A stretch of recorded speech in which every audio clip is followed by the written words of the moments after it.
네, 야당이 김기식 금감원장에 대해서 계속 새로운 의혹을 제기하고 있습니다.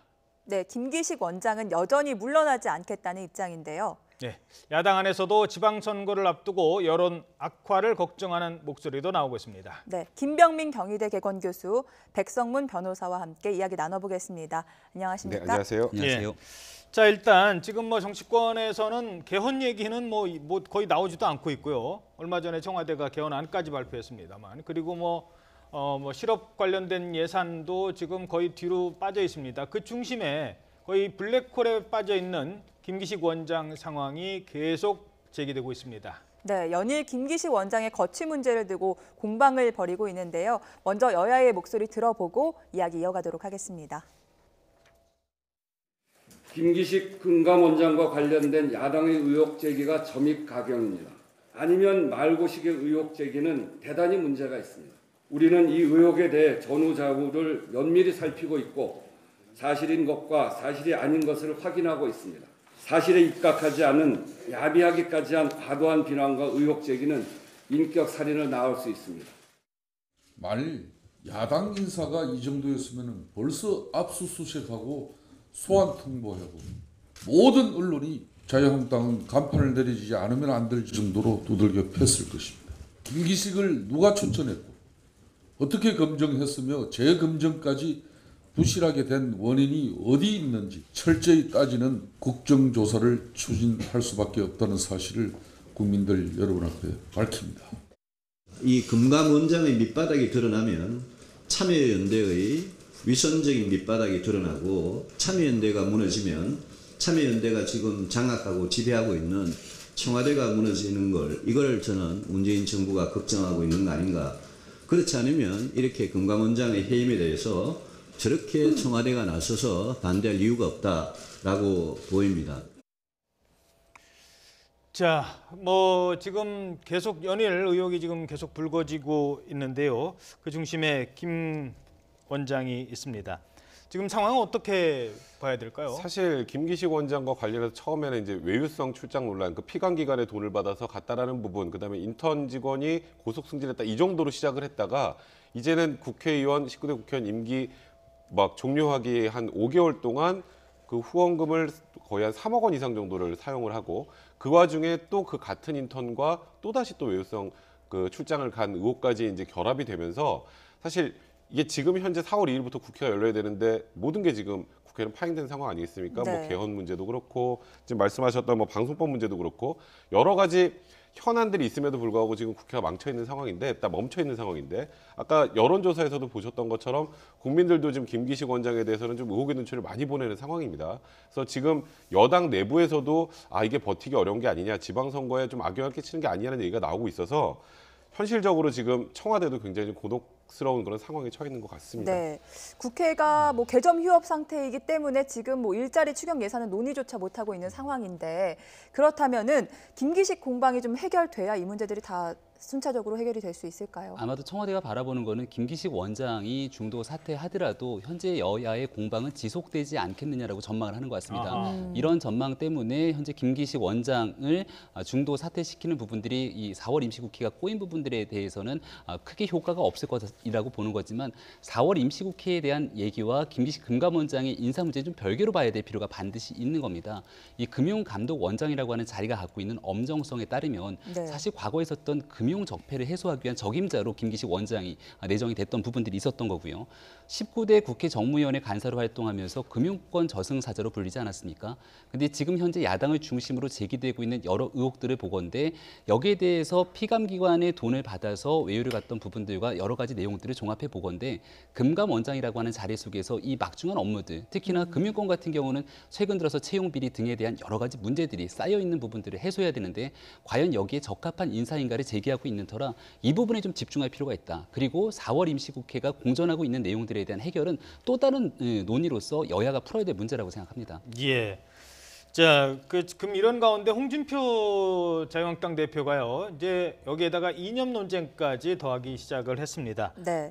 문재인 정부가 금융 좌편향을 위해 김기식 금융감독원장 임명을 강행했다며 좀 색깔론을 입히는 모습이에요. 사실 저는 홍준표 대표의 이런 문제제기, 일단 문제제기 하는 거에 대해서 제가 뭐라고 할 입장은 아니겠습니다만 이게 본질을 좀 약간 벗어나는 방향의 문제제기라는 생각이 지금 듭니다. 지금 김기식 원장 같은 경우에 그 외유성 출장이 국회의원으로서 관행이었고 이게 문제가 있는 건지 없는 건지, 그리고 금융위원장의 자격으로 앞으로 이제 일을 수행하는 게 적합한지 적합하지 않은지에 대한 논의로 가야 되는데 이게 갑자기 여기서 지금 좌파, 주사파 이런 얘기가 나오면 이념 얘기로. 사실 홍준표 대표가 지금 전체적인 정국을 끌고 나가는 방식이 이념 대결로 끌고 나가고 있는 거는 뭐 지금 명확한 것 아니겠습니까? 지금 남북 간의 관계 문제부터 시작해서 모든 부분을 그렇게 바라보는데 이제는 좀 시대가 많이 변했으니 이제는 좀 약간 낡은 이런 색깔론보다는 정말 국민들이 정확하게 알고 싶어하는 부분을 기초로 해서 지적하고 비판하고 비난을 해야 사실 그게 국민들한테 와닿는 거거든요. 예. 네. 그런 면에서 좀 아쉬운 마음이 듭니다.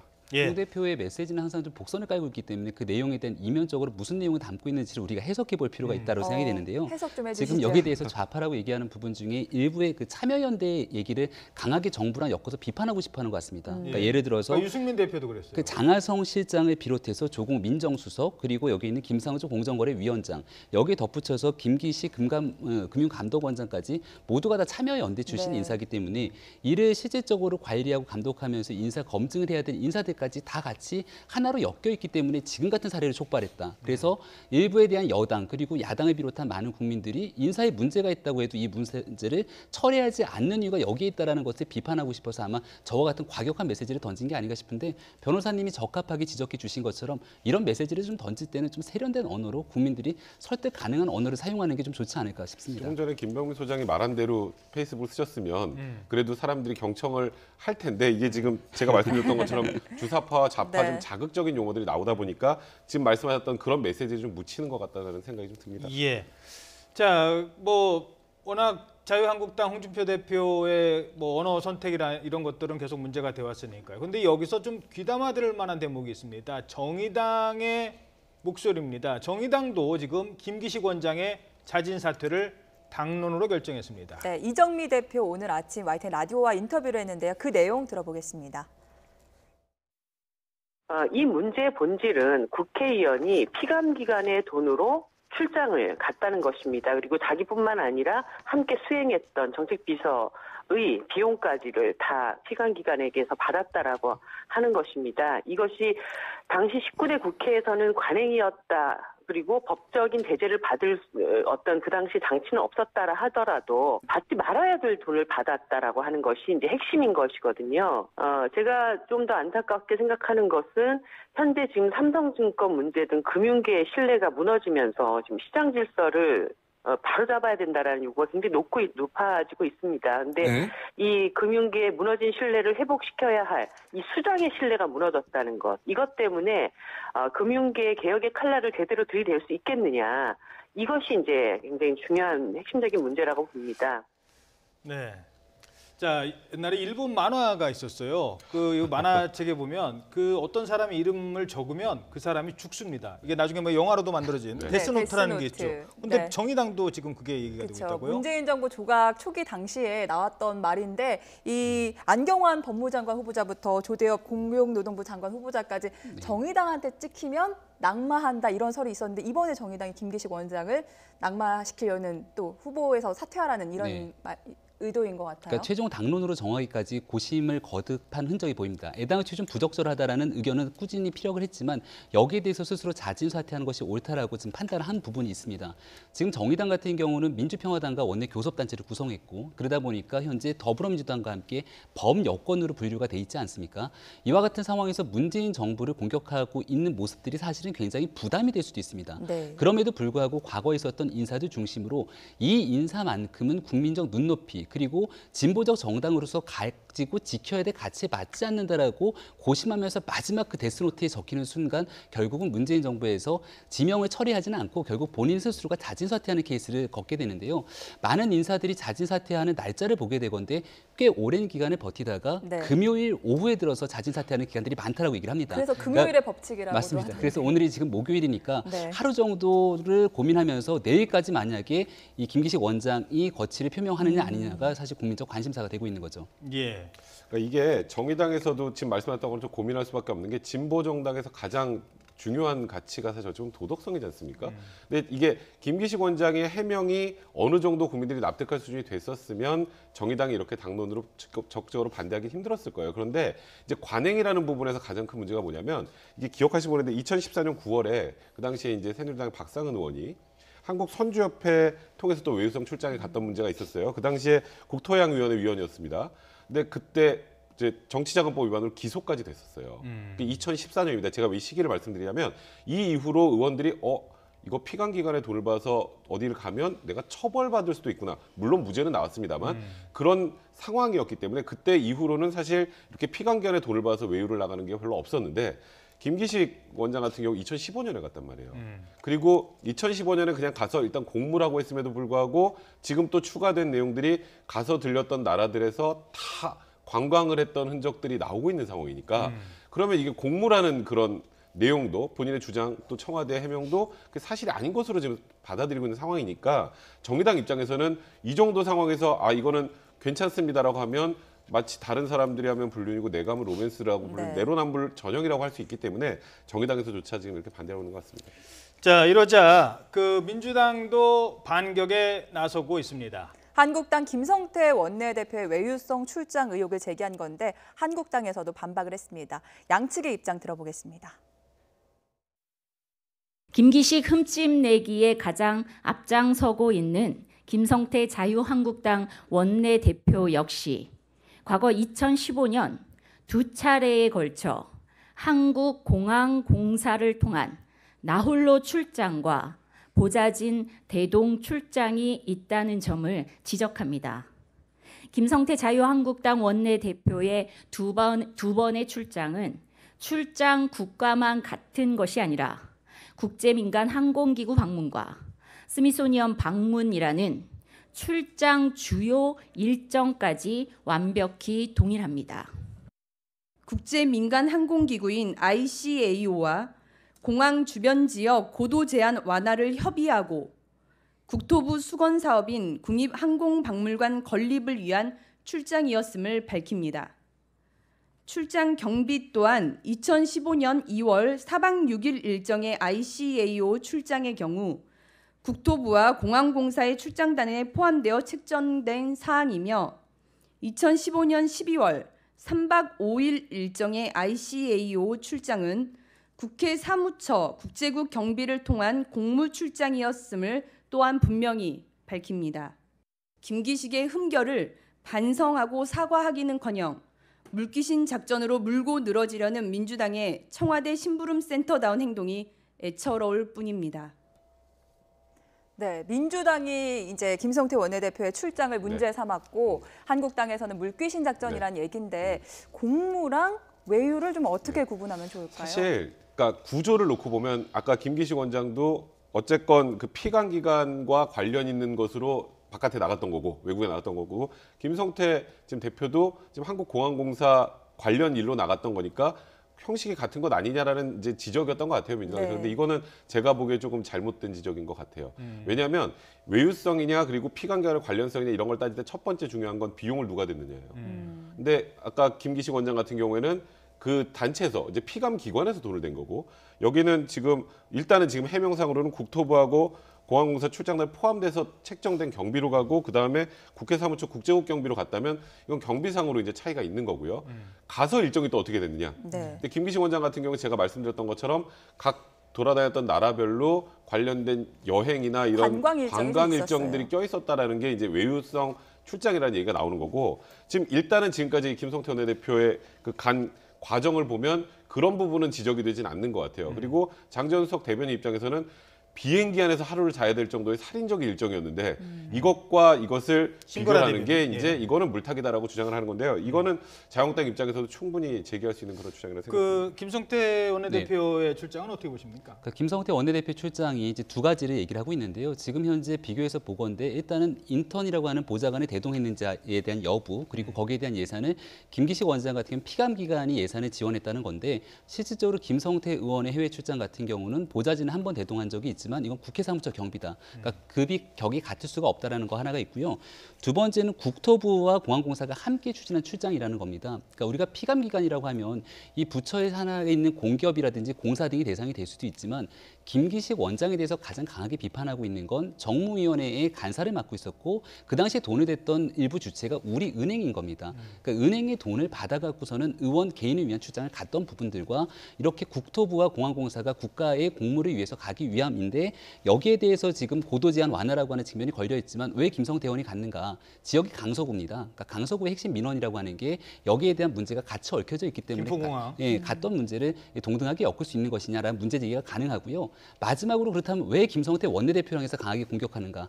이 문제를 처음부터 굉장히 강하게 나섰던 인물이 김성태 원내대표이면서 이걸 여기서 끝내는 게 아니라 청문회까지 추진하겠다라고 얘기를 하고 있기 때문에 여기에 대해서 어느 정도의 브레이크를 걸려고 하는 모습이 아닌가라고 분석도 됩니다. 자, 그런데 이렇게 쭉 의원들 얘기가 계속 이렇게 논란이 어떻게 가냐면요. 이게 그러니까 미투가 아니라 유투 같아요. 당신도 얘기처럼. 그랬잖아. 네. 이제 그런 거거든요. 이게 무슨 얘기냐면 사실 그 해외 출장과 관련해서 떳떳하게 나는 꼼꼼하게 가서 일만 했고 어디 무슨 뭐 공연 한 번도 안 받고 뭐 식사도 어디 가서 그냥 혼자 그냥 뭐 국수 먹고 뭐 이랬다는 사람들이 없거든요. 그거 따지기 시작하면 의원들 하나하나 따지면 문제가 뭐 삼자면 삼을 수 있으니까 계속 이렇게 되면 그럼 의원들 출장 가지 말자 뭐 이런 얘기까지 나오는 거예요. 그러니까 이제 문제는 그러니까 공무상 출장에도 다소간의 그런 일정들이 껴있는 것하고 피감기관의 돈을 받아서 가서 출장 일정에 그런 그 관광이나 이런 일정들이 많은 거하고는 조금 다른 것 같아요. 물론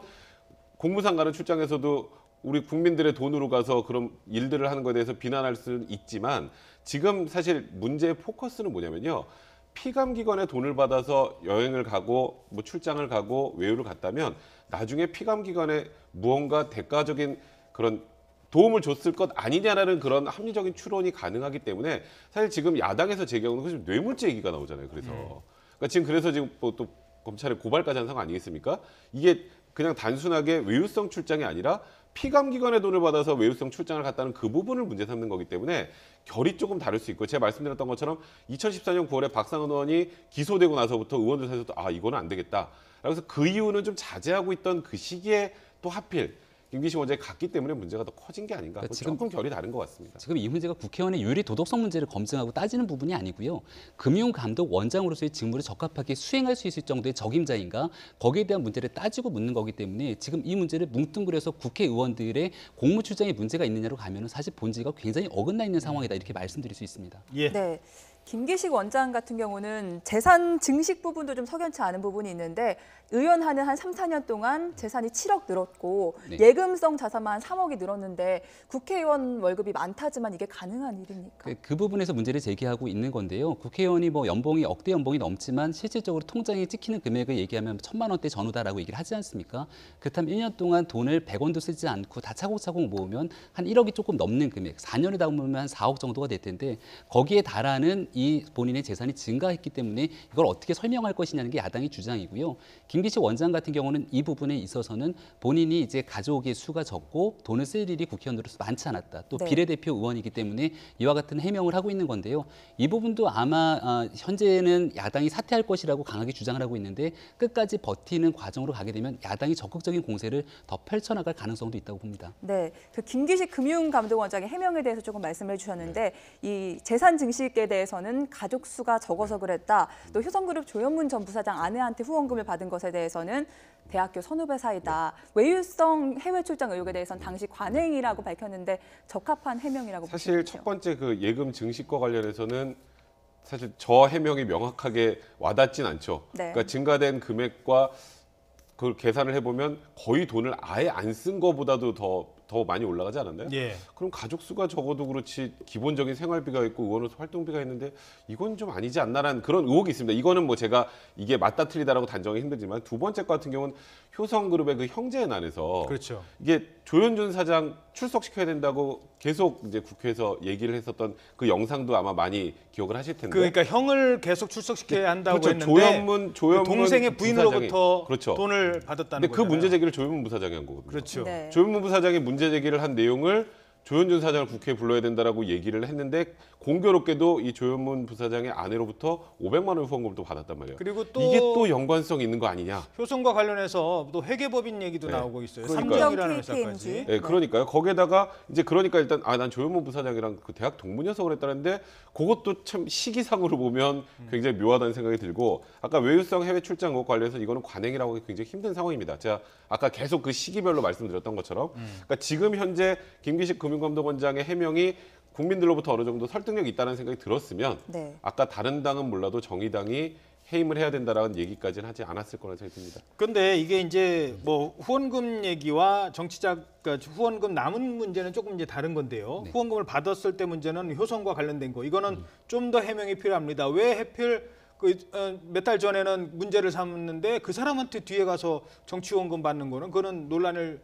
더 키울 수 있고요. 아직 그 부분은 조금 더 지켜봐야 될 부분이고 후원금이 남은 거를 이제 어떻게 썼느냐 하는 문제 있잖아요.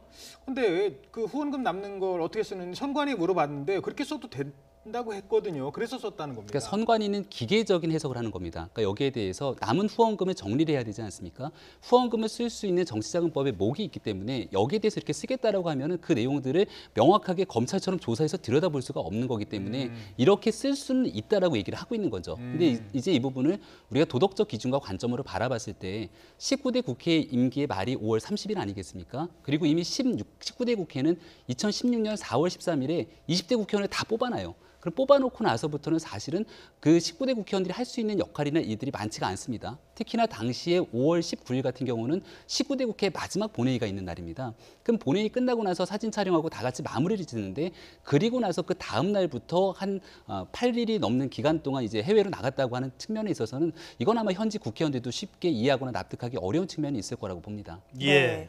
후원금 얘기를 조금 더 해보면은 김기식 전 금융감독원장이 국감에서 법인명을 콕 집어서 얘기하고 몇 달 뒤에 후원금을 받고 그게 삼정 KPMG 네, 그렇죠. 사례도 있었고 펜팅 얘기도 나오고 네, 있는데 그렇죠. 이게 사실이라면 사실 큰 논란이 될 수 있는데 까마귀 날자 배 떨어진 거라고 볼 수가 그러니까 있을까요? 지금은 그 김기식 원장의 얘기는 전부 다 억울하다인데 국민들 입장에서는 이게 뭔가 다 이상하잖아요. 아까 조현문 부사장의 사례부터 지금 말씀하셨던 네. 계속 그런 내용들이 겹치다 보니까 그런 의혹들은 계속 증폭이 되고 그런 의혹을 정확하게 해소해주지 못하는 거고요. 아까 말씀하셨던 것처럼 후원금도 아까 선관위에 물어봤더니 문제 없다고 했다지만 국회의원으로서 할 일이 다 끝난 상황에서 갑자기 또 그 인턴과 함께 또 유럽의 해외 그건 출장이라고 보기도 애매한 상황입니다. 사실 국회의원으로서 할 일이 없는 상황이니까. 그때 갔던 것도 그렇고 그리고 그 기억이 2015년 말 기준으로 공적재산 신고한 내역을 보면 그때 정치 후원금으로 남아있는 게 3억 3천 몇백만 원 정도 됐었어요.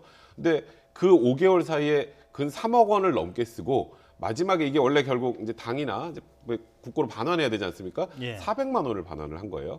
거기에 그 사용 내역을 보면 본인이 이제 소장으로 있었던 더 좋은 미래 또 5천만 원을 후원했는데 이게 또 셀프 후원이다라는 얘기까지 나오고 있는 상황이다 보니 네. 이런 내용들 하나하나가 사실 국민들이 바라보기에는 납득이 안 되는 부분들이 자꾸 많아지는 거고 해명을 하면 뭔가 이거는 이런 이유겠구나라고 고개가 끄덕여져야 되는데 그런 부분들이 많이 않다라는 게 사실 지금 김기식 원장으로서는 굉장히 힘든 상황이라는 겁니다. 예.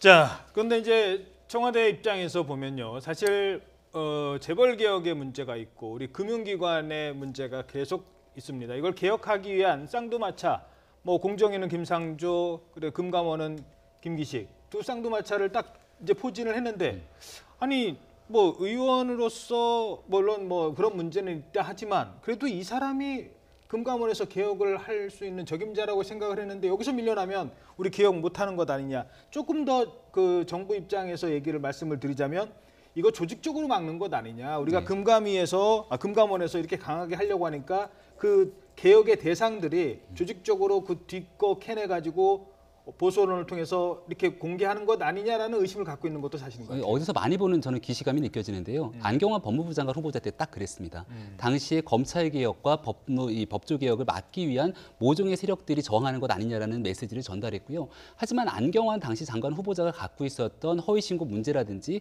굉장히 국민들이 바라보기에 납득할 수 없는 내용들이 있었고 그리고 아들 문제 나오면서 안경환 후보자가 스스로 자진 사퇴하지 않았습니까? 그렇다고 검찰 개혁이나 이 법조에 대한 개혁들이 좌초됐나요? 박상기 법무부 법무부 장관이 들어오고 나서 충분히 할 수 있는 제 역할을 하고 있습니다. 그러니까 이런 측면에서 봤을 때 반드시 금융개혁을 시행할 수 있는 적임자가 김기식 원장밖에 없다 그러면 오히려 이 정부에서 사람이 그렇게 없을 것인가에 대한 의구심을 더 키울 수 있는 거고요.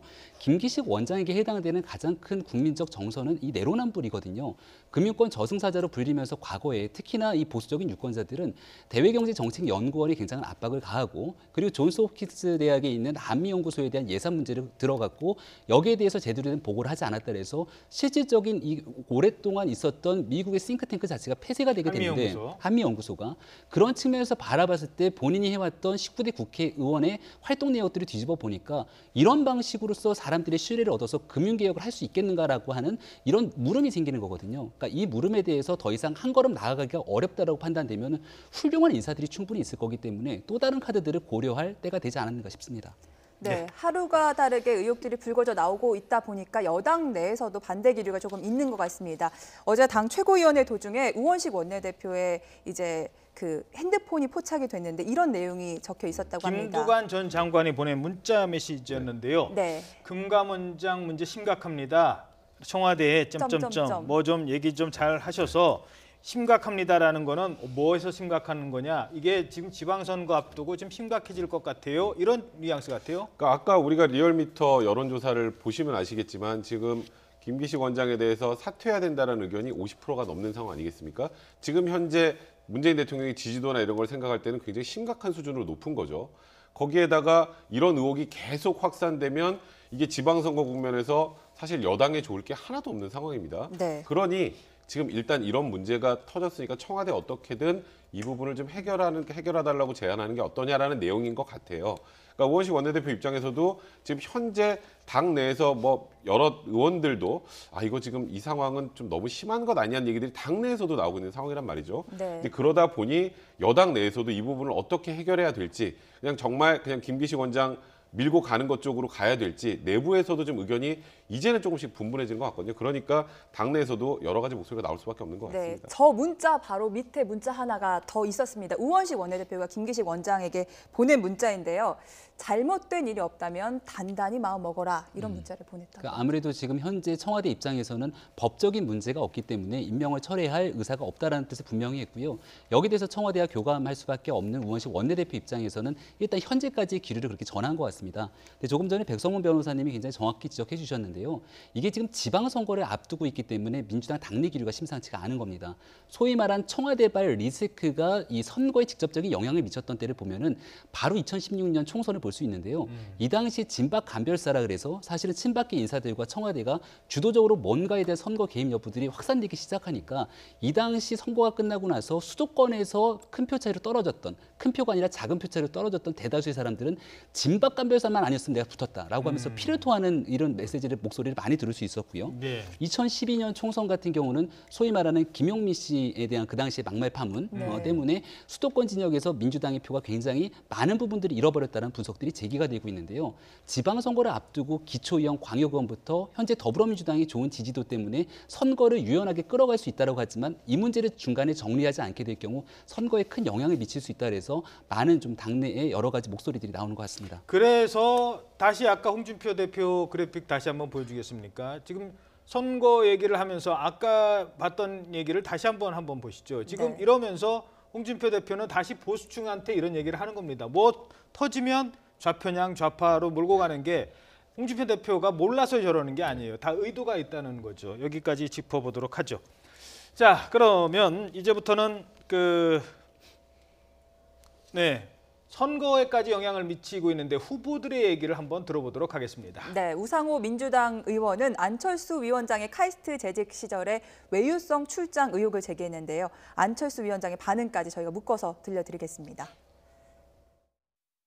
카이스트로부터 제출받은 출장 내역을 보면 안철수 후보, 그다음에 김미경 교수, 안철수 후보의 부인이시죠. 이분들이 출장 내역이 총 19건. 그러니까 안철수 후보가 10건, 김미경 교수가 9건인데요. 이 중에 부부가 동반 출장한 것이 5건입니다. 이 중에 4건은 유학 중인 딸 방문 등 지극히 개인적 외유성 출장으로 의심되는 사례가 있습니다. 카이스트는 국립대학이고 국민의 세금으로 운영됩니다. 결국 안철수 후보 부부는 국민의 세금으로 지극히 개인적인 외유성 출장을 했던 것입니다. 편 교수가 학교에 허락을 받고 출장 간 걸로 이렇게 물타기를 하려고 하고 있습니다. 그러니까 항상 구태 정치에서 흔히 쓰는 수법이 본질을 흐리게 하고 그리고 물타기 하는 겁니다. 뭐 물 먹는 하마입니까? 네, 물 먹는 하마입니까? 자, 물타기를 하고 있다라고 이제 일단 안철수 그 교수 시절에 출장이라는 게 뭘 말하는 거예요? 그러니까 카이스트 재직 시절에 아까 말씀한 우상호 의원이 얘기했던 것처럼 그 김미경 교수하고 함께 또 이게 외유성 출장이 아니냐라는 의혹을 많이 받고 딸을 만나러 간 게 아니냐는 의혹은 많이 받긴 했었어요. 근데 사실 아까 얘기랑 좀 비슷합니다. 국회의원들 외유성 출장 그거 다 뭐 서로 이제 너가 한 것 아니냐 이런 얘기들이 돌 거라고 하셨는데 그런 비슷한 건데 사실 김기식 원장의 본질은 제가 계속 말씀드리지만 피감기관의 돈으로 갔기 때문에 더 큰 문제가 되는 거예요. 근데 지금 지금 안철수 대표 입장에서 뭐 이게 적절하다 적절하지 않다는 뭐 여러 가지 평가가 있을 수 있겠습니다만 안철수 교수는 누구 카이스트 돈으로 간 거죠? 카이스트 돈으로 간 아니면 거예요. 회사 돈으로 네, 간 그냥 거죠? 자기 회사 돈으로 허락받고 갔다. 좀 전에 지금 안철수 대표 얘기했던 것처럼 편 교수가 허락받고 간 것과 이제 같은 것은 같게 다른 것은 다르게 판단해야 되는데 이제 안철수 대표 입장에서는 이게 말 그대로 물타기처럼 보일 수 있는 거고요. 이제 우상호 원내대표 지금 우상호 지금 후보 같은 경우 예비 후보 같은 경우에는 어쨌건 지금 서울시의 후보로 나와서 존재감을 부각시켜야 되는데 최근에 사실 어째 보면 우상호 후보가 지금 가장 후발주자 아니겠습니까? 최근에 가장 안철수 대표와 설전을 많이 벌인 게 누군지 한번 생각해 보시면 우상호 지금 후보인데요. 네. 그 안철수 대표 출마 직전부터 지금까지 하고 있는 건 일단 본인의 또 인지도를 올리는 거에서도 큰 목을 할 것 같고요. 그래서 제가 뭐 이 행동을 비판하는 게 아니라 여러 가지 다분하게 포석이 깔린 그런 비판을 해야 됩니다. 갑질 출장 폭로전이 시작된 모양새인데 이거 우리 정치 현실 그대로 보여주는 총극기 아닌가 하는 생각도 들고요. 그러니까 여기에 대한 문제가 있고 도덕적으로 국민적 눈높이에 맞지 않은 부분은 국회 정치권에서 충분하게 고쳐나가야 될 대목이 있습니다. 그건 그것대로 반드시 해나가야 되는 것 같고요. 조금 전에 우상호 의원 같은 경우는 지금 더불어민주당 경선 때문에 사실은 굉장히 중요한 지점이 있는 거고요. 네. 결국은 모든 것들이 정치적 이유가 있는데 저는 우상호 의원의 행동이 더불어민주당 지지자들의 표를 결집하는 데 큰 도움이 될 거라는 생각이 들거든요. 앞서 얘기했던 것처럼 민주당에 출마하고자 하는 많은 사람들이 혹시나 이번 건으로 인해서 내 선거에 잘못되지는 않을까라고 우려를 하고 있는데 김기식 의원을 옹호하고 김기식 원장을 옹호하거나 비호하려는 듯한 모습을 만약 보이게 되면은 그게 과연 본인에 대한 서울시장 경선 과정에서 도움이 될지 여부는 한번 캠프에서 정확히 따져봐야 되지 않을까 생각이 됩니다. 예. 네. 자, 결국 문제는 다시 김기식 원장의 정치적 부담으로 가는데 아까 이제 금요일 날 얘기도 하셨는데 그 어떻게 보세요? 김기식 원장 자진 사퇴 가능성은 현재로서는 많지는 않아 보입니까? 저는 한 절반 이상이라고 봅니다. 네, 그러니까 결국은 그 동안에도 꽤 많은 논란이 되어 왔지만 저는 그 중에 뭐 이유정 헌법재판관 후보자 같은 경우도 마지막까지 사퇴는 없다고 했지만 그 당시에 법적인 문제를 거론하기 시작하면서 최종적으로는 사퇴를 하게 된 전례가 있습니다. 지금 청와대가 가장 부담이 되는 건 단순하게 김기식 원장이 사퇴를 끝나는 게 아니라 야당은 반드시 여기에 대한 인사 검증에 대한 조국 수석을 걸고 들어갈 거거든요. 이런 부분들을 어떻게 떨쳐낼 것인가에 대한 부담이 있을 건데요. 사실 한 주 정도가 지나게 되면 남북 정상회담 등으로 인해서 정치 이슈의 시기가 좀 바뀌게 됩니다. 그렇다라고 하면은 일단은 인사 검증 문제를 좀 피해갈 여지가 있는 건데 이거를 정리하지 않고 김기식 원장을 그대로 끌고 가면은 남북 정상회담 자체도 문제가 될 수 있거든요. 여기에 대한 여론들이. 그래서 아마 저는 정리할 가능성이 조금 더 높다고 봅니다. 예. 네. 결국 정치인도 그렇고요. 일반인도 마찬가지입니다. 남의 돈 쓴다는 게 그게 쉬운 일이 아니고 그 좋은 시선을 바라볼 수 없는 측면이 있습니다. 아무리 출장이라 하더라도요. 남의 돈 쓸 때 참 조심해야 되는 것 같습니다. 특히 그 국회의원들 출장 갈 때 옛날에 그런 일도 있었어요. 김무성 전 대표가 대표 되자마자 자기는 비즈니스 안 타고 이코노미 탄다고 기자들 불러다 놓고 사진까지 찍은 적이 있습니다. 그 뒤로도 이코노미 타는지 모르겠습니다. 이번에 문제가 되는 것 중에 하나는 출장비가 3천만 원이나 된다는 겁니다. 일반인들이요. 3천만 원 갖고 여행 갑니까? 300만 원도 없어서 뭐 홈쇼핑에서 10개월 할부 끊어서 해외여행 가는 게 일반인들 심정입니다. 그런 분들의 심정을 알았더라면 문제가 이렇게까지 커졌을까 하는 생각도 해봅니다. 다음 얘기 해보도록 하겠습니다. 네, 지방선거 얘기로 좀 넘어가 보도록 하겠습니다. 박원순 시장이 3선 도전을 선언했습니다.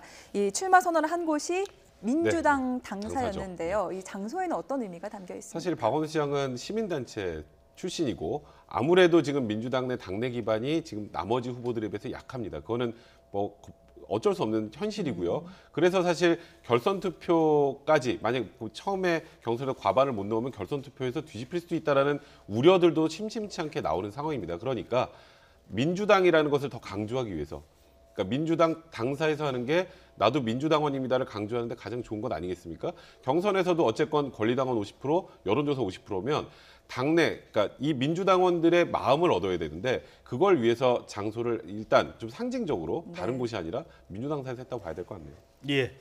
그 3선 도전의 핵심 키워드 네. 무엇이라고 보십니까? 오늘 보니까 10년 혁명의 완성 이 문구가 딱 눈에 들어옵니다. 10년 혁명의 완성. 네, 그러니까 지금 첫 번째 보궐선거로 당선이 됐기 때문에 7년의 임기를 마치고 이번을 하게 되면 총 11년 정도가 되게 되는데요.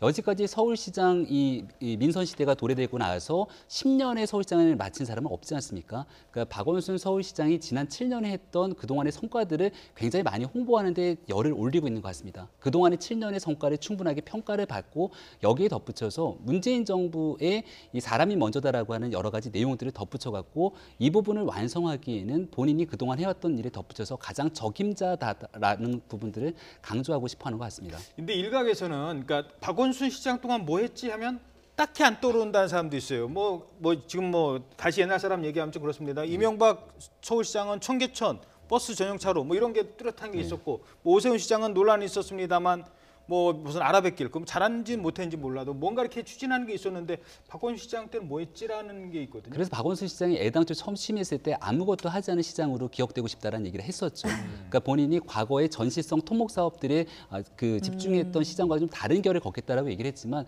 마지막에 그래서 저는 기억나는 게 서울역 고가 사업 박원순 시장이 하지 않았습니까? 그러니까 이런 부분들에서 과거에 아무것도 하지 않았던 시장과는 좀 다른 모습을 걷는 게 아니냐라는 얘기도 나왔거든요. 그러니까 박원순 서울시장 뭐 재정 문제에 대한 본인의 성과 얘기를 하고 있고요.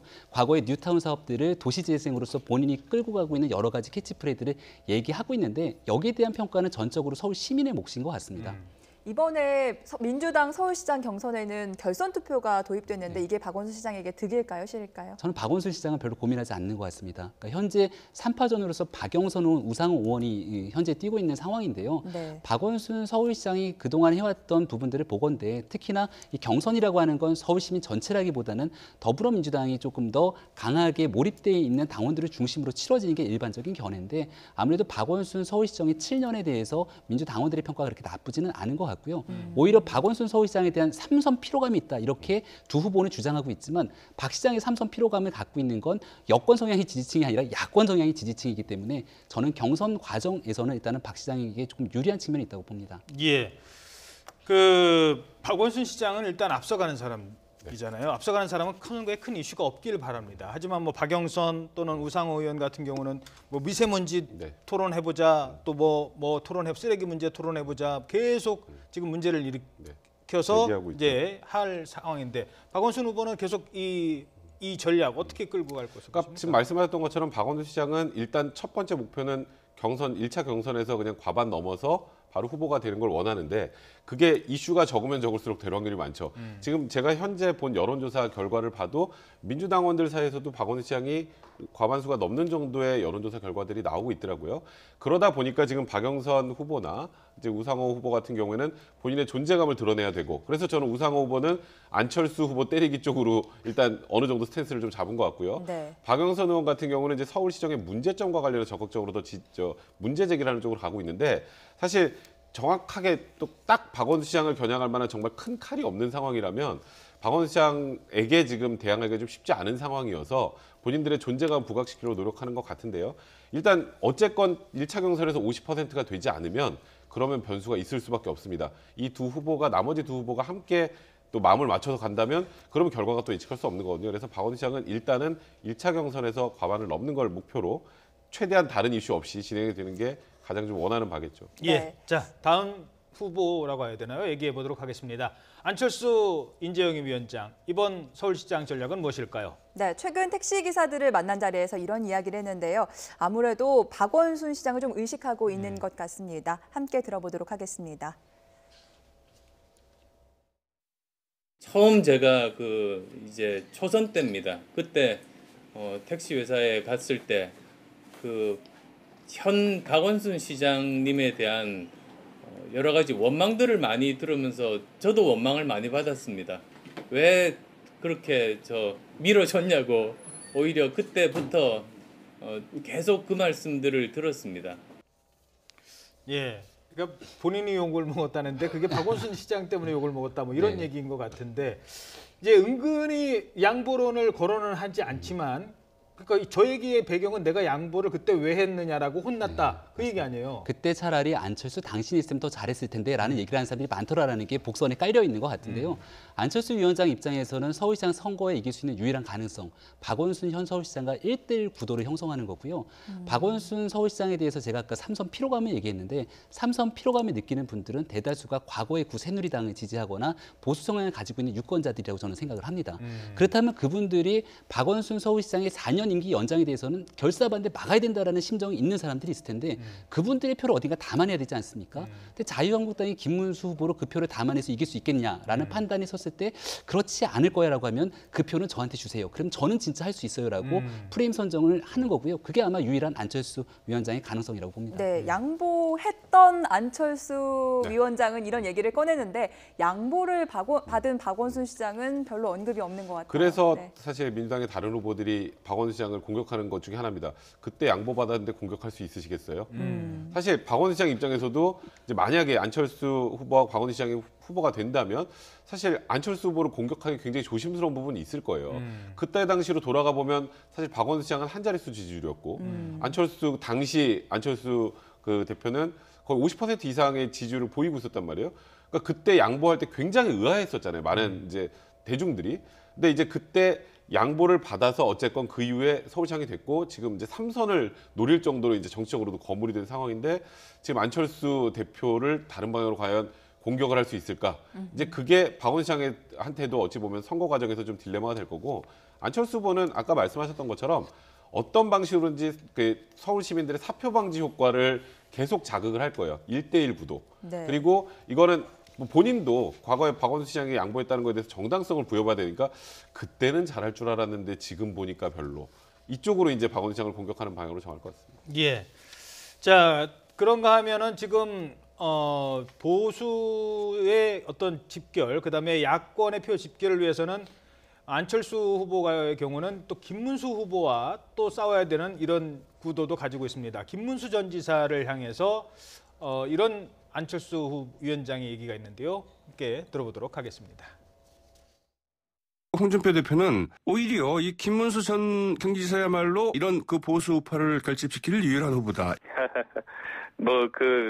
생각이나 상상대로라면 뭔들 못하겠습니까? 그래요? 열심히 하시길 바랍니다. 저는 가능하다면 박원순 현 시장과 이제 경쟁하기를 바랍니다. 물론 가장 힘든 후보입니다. 그렇지만 이제 현재 시정에 대해서 가장 책임 있고 잘하는 분이니까 현직 시장님과 한번 서로 치열하게 경쟁해보고 싶습니다. 아무튼 그런 1대1 구도가 좀 됐으면 좋겠다 이런 이야기신가요? 네, 그렇게 될 겁니다. 자유한국당에서 그 양강 구도로 좀 판을 짜겠다. 이제 이런 선거 전략을 세우겠다 이런 이야기도 좀 이야기를 했는데 이제 지난 총선 때입니다. 그때 국민의당이 서울에서 29% 지지를 받았습니다. 저 개인적으로도 2등이었습니다. 지금 이제 힘을 합한 유승민 대표와 득표를 모으면 30%를 받았습니다. 반면에 이제 자유한국당은 20%로 3등이었습니다. 지난번에 3등 하신 분들이 참 용기가 가장하십니다.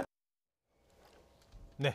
보수 후보 자리를 놓고 신경전이 아주 치열한 것 같아요. 네, 그러니까 지난번 대통령 선거 때 얘기를 거론하는 것 같은데요. 대선 때 전체적인 후보 간에서 2등은 홍준표 당시 후보가 했지만 서울 지역만 놓고 봤을 때는 2등은 내가 했다라고 얘기를 하고 있는 거고요. 거기다가 내 표뿐만이 아니라 유승민 당시 후보의 표까지 합치면 지금은 두 정당이 통합됐기 때문에 우리가 훨씬 더 앞서는 2등이다라고 얘기를 하고 있는 겁니다. 하지만 저는 여기에 대한 약간의 모순이 있는 게 지금 서울시장 선거 나가서 2등 경쟁하려고 선거 나간 건 아니잖아요.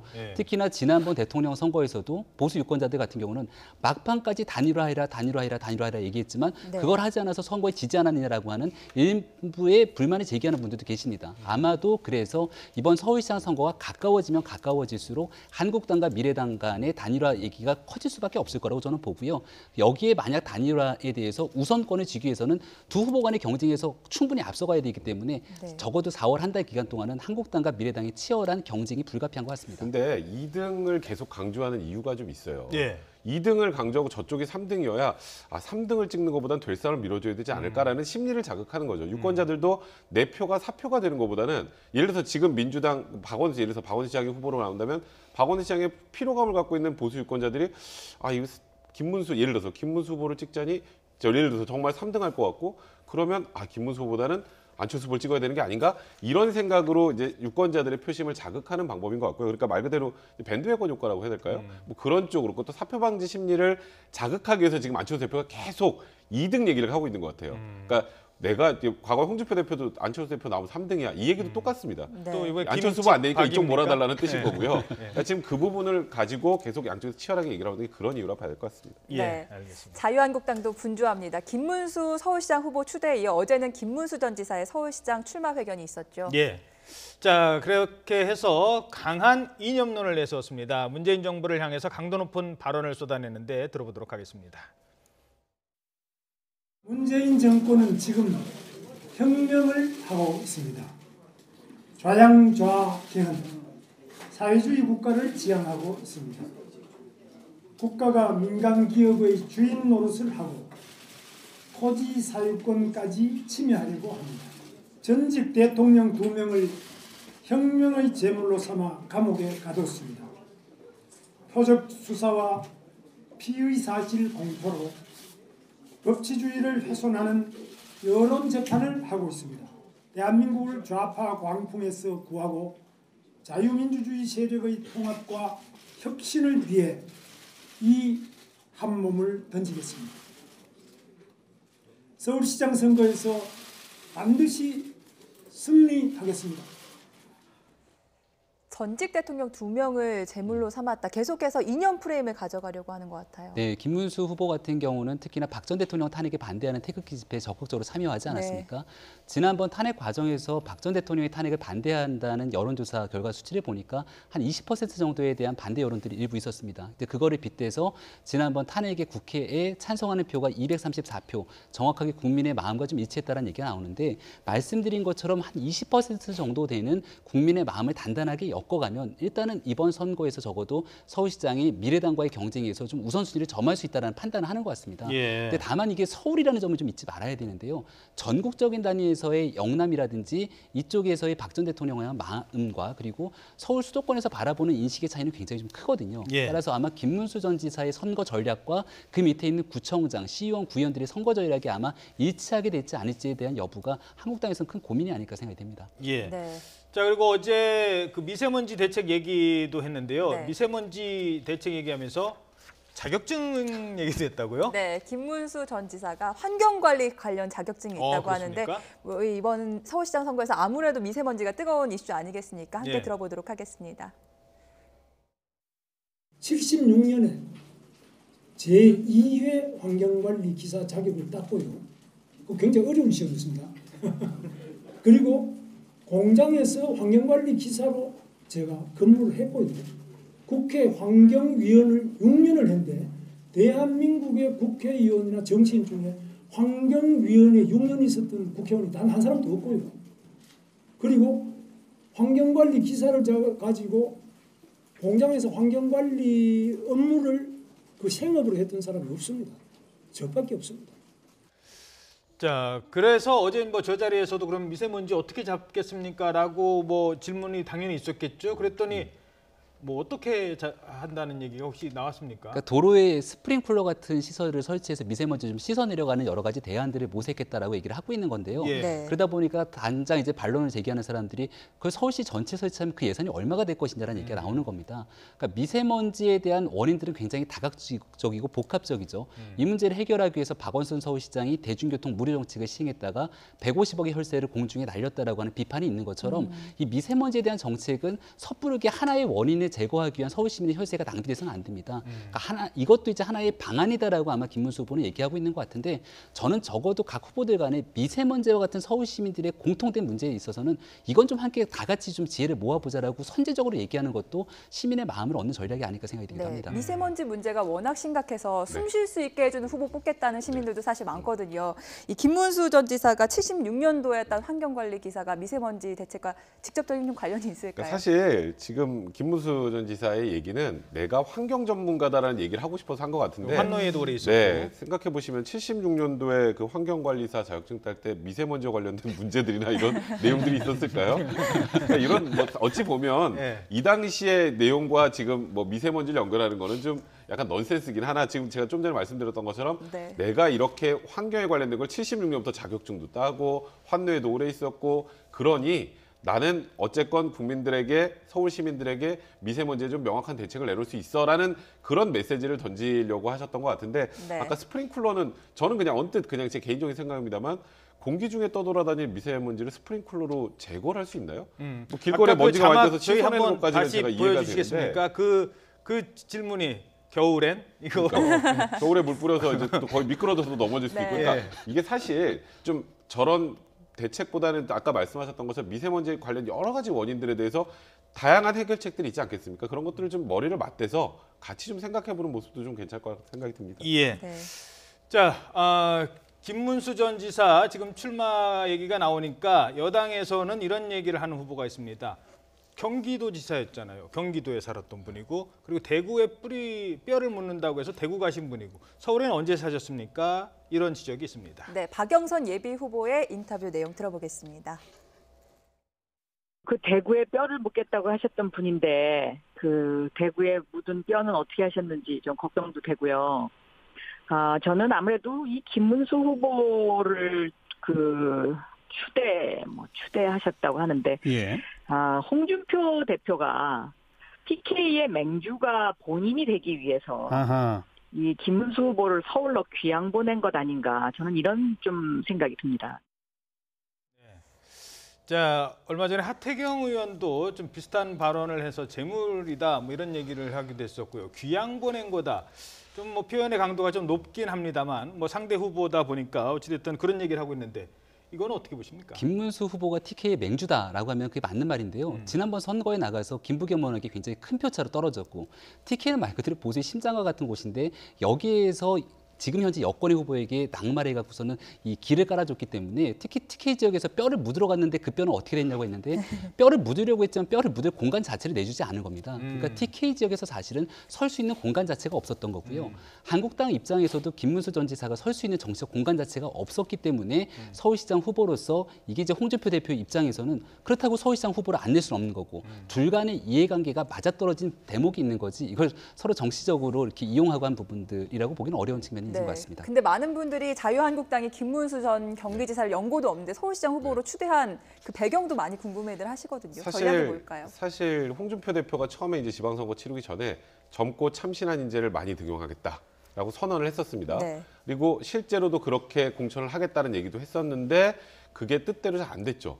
그러니까 저는 뭐 김문수 전 지사를 폄하한다는 뜻이 아니라 홍정욱 대표 하려다가 고사하고 그다음에 그 뒤로 줄줄이 서울시장과 관련 또 얼마 전에 마지막으로 김병준 교수까지 고사를 하면서 이게 홍준표 대표가 사람을 못 끌어온다는 거에서 당내 비판까지 있을 정도 아니었겠습니까? 그래서 심지어 홍준표 대표 보고 본인이 나가라고 했었던 상황도 있었죠. 그러니까 홍준표 대표가 기억할지 모르겠지만 작년에 태극기 집회 이후에 이제 당 대표가 되면서 친박과 각도 많이 세우고 박근혜 전 대통령 출당도 시켰는데 어찌 보면 박 전 대통령을 살리자고 태극기를 들었던 김문수 지사를 서울시장 후보로 내세운다라는 게 좀 어찌 보면 앞뒤가 안 맞는데 어찌 보면 그만큼 이 당내 사정이 좀 절박했기 때문이 아닐까 이런 생각이 좀 드네요. 예. 자, 뭐 마지막으로 이제 얼마 남지 않은 그 지방선거인데요. 지금부터 사실 변수가 큽니다. 미투가 변수가 될 거라고 했습니다만 만약에 지금까지의 상황으로 미투가 종료가 된다면 선거까지 가기에는 조금 시간이 있다라는 생각도 들고요. 김기식 원장이 뭐 변수가 될 것이다라고 생각하기에도 이 문제가 그렇게 오래 갈 만한 사안은 아닌 것 같습니다. 전개 과정을 더 봐야 되겠지만요. 자, 그렇다면 앞으로 지방선거까지 여러 가지 변수가 있을 텐데 어떤 변수들이 뭐 남북관계도 있을 테고요. 어떤 변수도 있을 거라고 보십니까? 다른 거 다 떠나서 남북관계로 지방선거는 아마 그 거의 태풍과 같은 형태로서 지방선거가 끝나지 않을까라는 저는 개인적인 생각을 합니다. 4월 27일에 남북 정상회담을 하고 난 뒤에 여기서 선언적인 메시지들이 나올 거고요. 아마 우리가 그동안 보지 못했던 굉장히 조금 선언적인 메시지가 나오지 않을까. 그리고 나서 한중의 정상회담을 비롯한 국제사회 사회의 모든 이슈가 한반도에 집중될 거고 트럼프 대통령이 얘기했던 것처럼 5월 말이나 6월 초에 이제 북한과 미국이 정상회담을 하게 될 것인데 여기에 대해서 벌써부터 여러 가지 얘기가 나오지 않습니까? 아마도 지방선거에 대한 이슈를 다루고 싶어도 이슈를 다룰 공간들이 부족할 것이고요. 이 문제에 따라서 특히나 한국당은 그동안 이 부분을 굉장히 거세게 반대해왔고 이 바른미래당 같은 경우도 이 문제에 대한 적합한 이 메시지를 던지지 못했는데 아마 이 부분을 어떻게 조정해 가느냐가 지방선거의 가장 큰 변수가 될 거라고 봅니다. 예, 네. 알겠습니다. 자, 지방선거까지 2달 정도 남았는데요. 앞으로 변수들 잘 지켜봐야겠습니다. 김병민 경희대 교수, 백성문 변호사였습니다. 감사합니다.